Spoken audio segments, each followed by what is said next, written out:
Hello, welcome to Calumet Roundtable, Purdue University Northwest student-produced interviewing show. I'm your host, Lee Artz, and I'm joined by my guest today, Joe Jamison, who's an executive committee member of the U.S. Peace Council. If you read the news lately, you've probably noticed that the worst refugee crisis since World War II has been happening and causing all kinds of problems for political and cultural life in Europe. It's even worse for Syrians. More than 100,000 people have died, 4 million people have become refugees, and we have to rely on the same media that tells us about the Civil War to tell us the background to that Civil War and the events. So I'm very delighted that we have a representative from the U.S. Peace Council's eyewitness delegation to Syria in July. I was fortunate enough to see part of their press conference at the United Nations, and I'm delighted to have you here, Joe. I should just give a brief background so people know. Joe Jamison is a member of the U.S. Peace Council and the Queens New York Peace Council. For more than 2 decades, he worked for the New York State AFL-CIO on staff, and before that he was a staff journalist for the Transport Workers Union, and he wrote for the TW Express. And you were one of the 7 members that went to Syria in July. How did that come about? We went to Syria at our request. We were not invited. We asked for an invitation. And it took 8 months of negotiation and planning to pull it off. We knew that it would be a controversial thing because and we knew that when we got back, we might very well have to challenge what I call the dominant narrative on Syria. It is something that has been drummed into people's consciousness over the last number of years, and I'll go into that a little bit later on, I hope.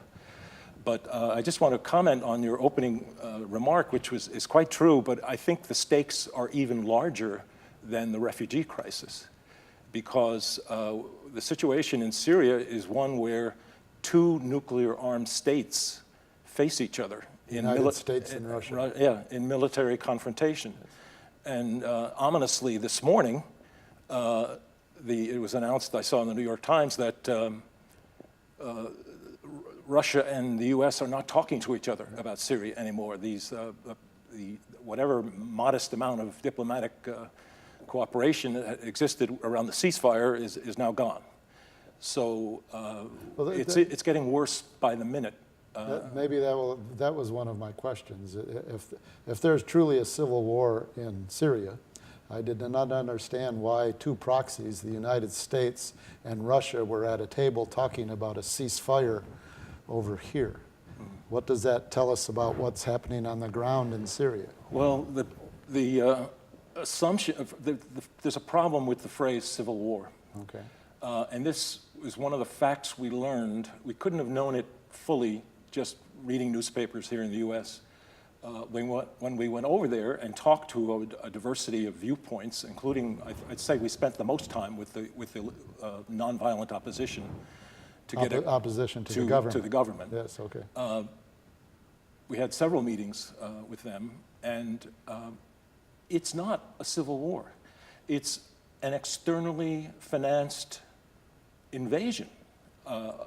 And I think the model for Americans has to be Nicaragua in the 1980s, where the U.S., through skullduggery by Oliver North in the basement of the White House, financed a group of mercenaries to overthrow the Nicaraguan government and inflict terror. In fact, my wife was in Nicaragua at that time, and her life was in danger at several points.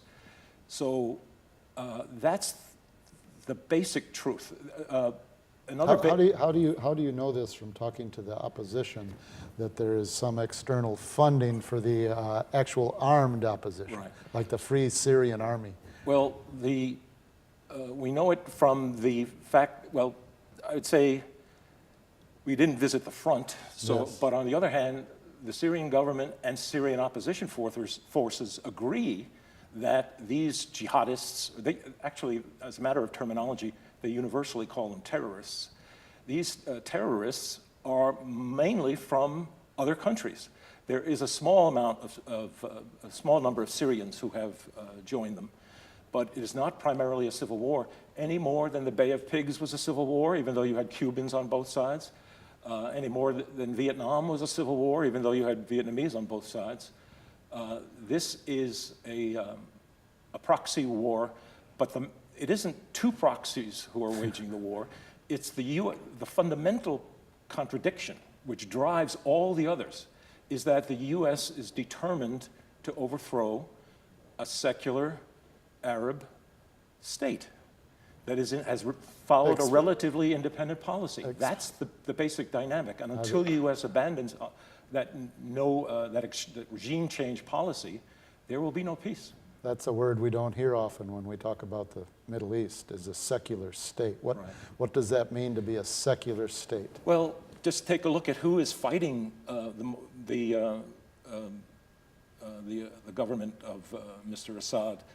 A lot of the money is coming from Saudi Arabia and Qatar.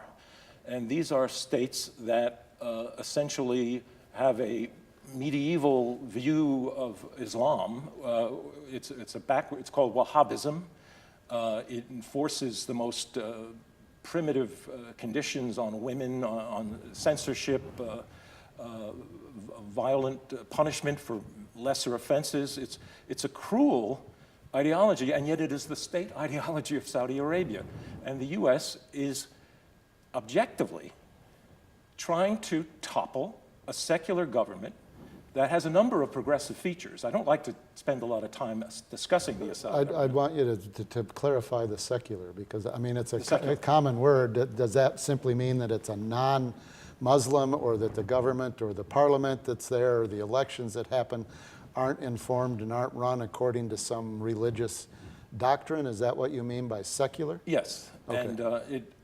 And all these words are relative. There are some features of the Syrian constitution that we might have an objection to.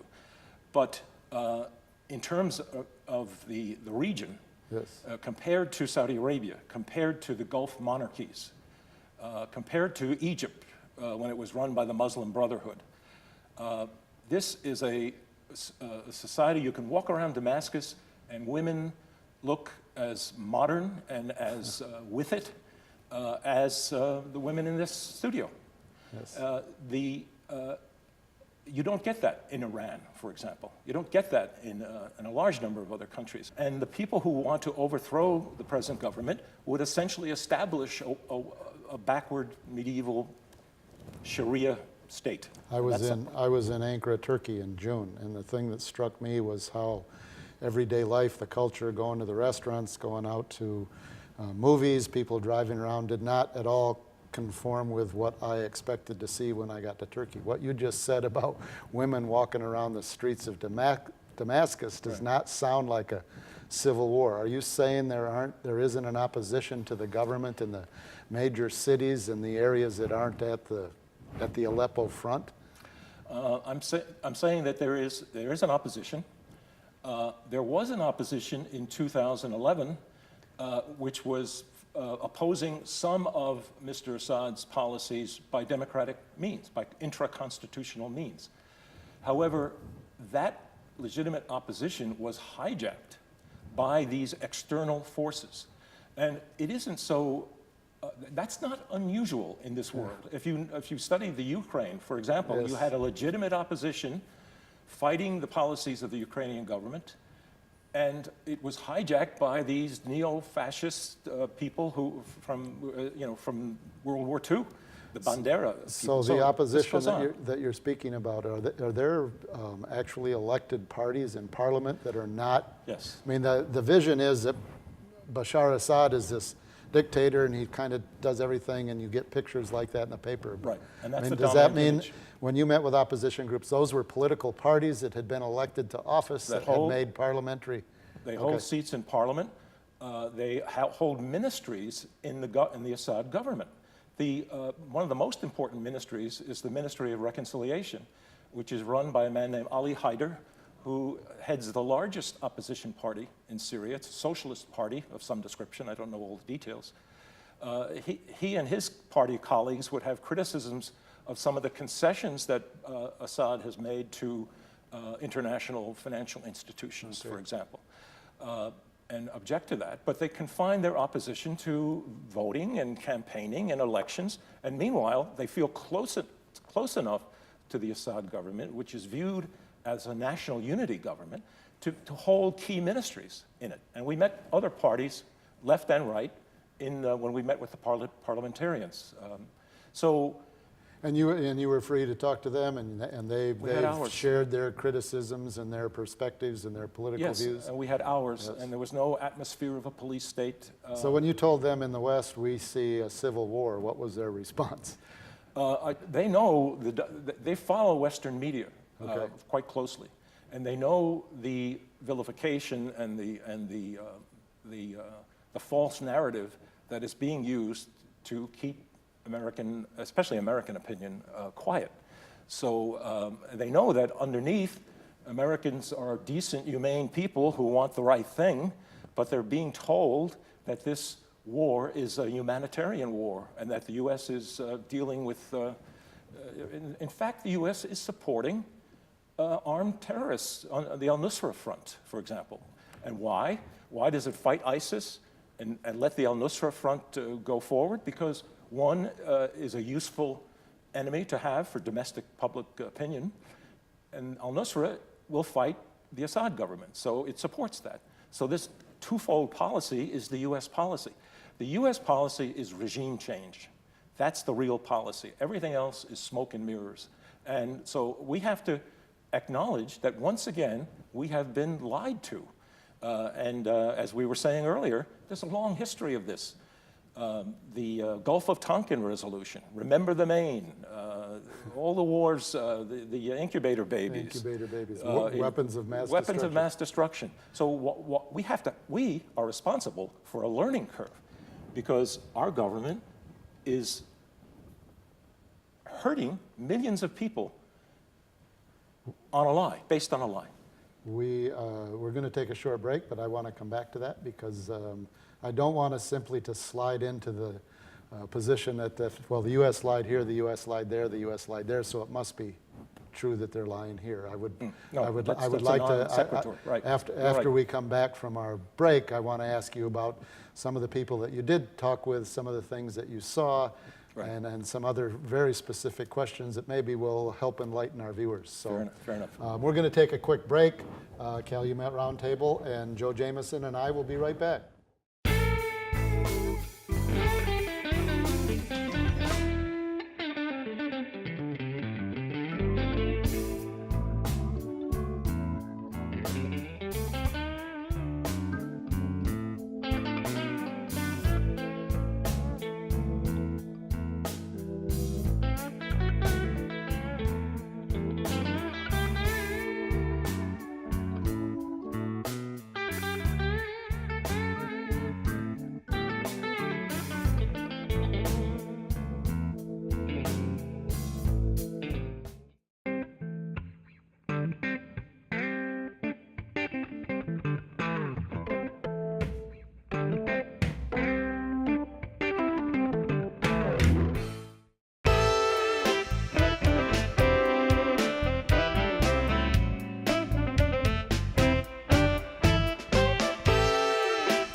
Welcome back to Calumet Roundtable, Purdue Northwest's student-produced interviewing show, because we don't believe most things can be understood by the 160 characters on Twitter.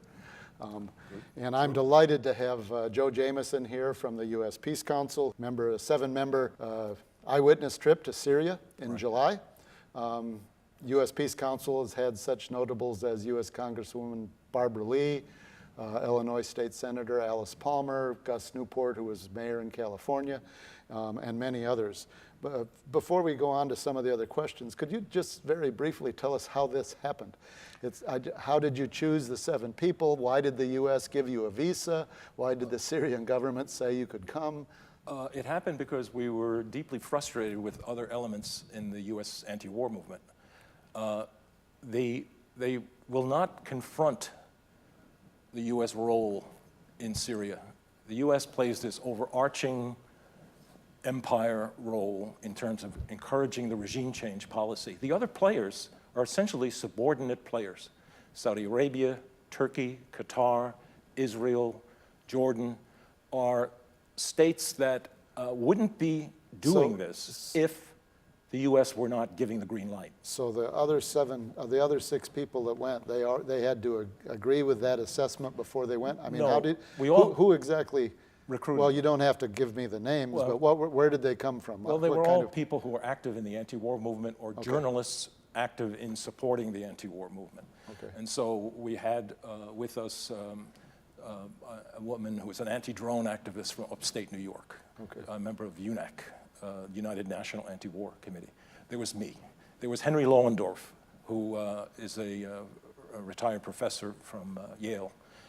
There was Vanessa Beeley, a British journalist. There was Donna Nasser, an attorney from New Jersey. There was Madeline Hoffman, who's a broad college cross-section professor. of American Yes, society representing, that had... And we tried to make it broader, but there was resistance, there was fear. There was fear, political fear of being associated with an unsavory government like the Assad government. And physical fear that you're going into physical a civil fear, war. and there was some physical danger. I wouldn't say it was terrible. It was reasonable. We took reasonable risks. But that was the reason. But we asked everybody to go, and every major peace organization got an invitation. So you were a journalist working for the Union, and what was her name? Vanessa Beeley. Vanessa Beeley was a working journalist in Britain. So as journalists, were you able to ascertain why certain facts are getting reported and others aren't? The propaganda war is enormous, and I would say Vanessa Beeley and her colleague, a Canadian woman named Ava Bartlett, are doing heroic work trying to produce a counter-narrative that respects the facts. And we learned a lot because they've been tracking this for a number of years, more than I have. I'm no expert on Syria, but I've tried to become a student of it. The soft power has changed its tactics. You remember back in the Iraq War when we had embedded journalists? Yes. And it was considered to be an innovation in journalism.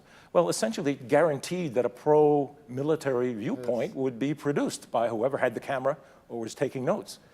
Well, they're riding with the troops, so Well, that's they're their riding with point the of, US that's their point of troops. view. That's their point of view. That's their Yes. point of view. There's a socialization process that goes on. Nowadays, it's a different tactics.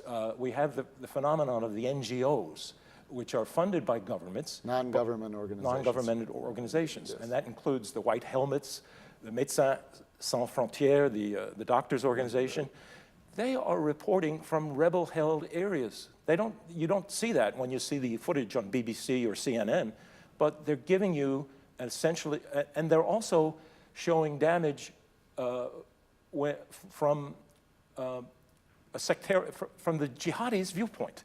So it's another example. So what you're saying is the U.S. reporters were embedded with U.S. troops. In this case, you're saying that the White Hats and the Doctors Without Borders are essentially embedded like on the side with the Free Syrian Army or al-Nusra or whoever they happen to be covering. So their cameras and their perspective is from that. They don't see what you saw in Damascus or Homs or some of the other places. Right, and I think one good thing from our trip is that the more enlightened elements in the journalism community are beginning to understand this. For example, this morning there was a report by Robert Parry, who was the fellow who uncovered the Iran-Contra scandal, about the extent of the distorted journalism. It goes beyond any recent memory of distorting a war. This didn't happen in Iraq. This has to be really hard for even somebody that's skeptical, because the ceasefire that was put together by the Russians and the U.S. with not a whole lot of participation by Syrians, but that ceasefire was put together, and now the ceasefire has collapsed. And if you read the newspaper, watch the news, the ceasefire collapsed because Syrian forces were dropping barrel bombs, Syrian forces were bombing hospitals, Syrian forces even strafed a Red Cross truck. Right. How is that? I mean, how is that? Are these complete fabrications? What's It's the distortion of truth arises from one-sidedness and then actual manufacture of truth. For example, everybody a few weeks ago saw a picture of a young boy named Omran. He was sitting in an ambulance. The media called it the ambulance boy. It was all over the Western media. It turns out that was a manufactured incident. The boy posed. The cameraman who took the picture comes from a pro-extremist background. So there is tremendous distortion. But it fit the narrative. It fits the narrative. Yeah. It fits the narrative. And building that narrative is... So to counter that, you talked with aid workers, you talked with people that actually were injured in the war, you talked with lawyers, we talked with some soldiers, we talked with... we went to the social orphanages, we talked with women's groups, we talked with journalists. It was a very intensive week-long set of meetings. I don't think anyone could not understand that it's a humanitarian crisis, but the humanitarian crisis is essentially the justification for the British and the U.S. to continue to... I just saw recently that the Pentagon suspended its... And it wasn't major news. It suspended its $500 million support to the Syrian opposition because they had determined that it wasn't being effective. But nonetheless, that aid and that support is done because there's a humanitarian crisis. And everybody can see that, because not all the pictures are the posed pictures. There's people dying. I mean, nobody questions that. No, so there is a humanitarian crisis. But the thing is, what's the cause of the crisis? It's the war policy that causes the humanitarian crisis. It's not the humanitarian crisis that justifies the war policy. So are you suggesting that if the U.S. stopped funding the Free Syrian Army, or what was it, $15 million that was just given from the CIA to counter offensive, if that funding would stop, that the civil war would stop because it's not a civil war? There are a number of streams of income, and I can't give you a dollar figure, but the U.S. is providing overall diplomatic cover for this at the UN. That's true. And that's extremely important. The U.S. is is arming the Saudis, not only in Syria, but in Yemen. The U.S. is encouraging the Turks. I mean, after the coup took place and Mr. Erdogan was mad at the U.S., attempted coup, they sent over Joe Biden and he worked out some new deal, and so Turkey continues to play at least a semi-cooperative role. So you've got an overarching problem, the U.S. imperial policy of regime change.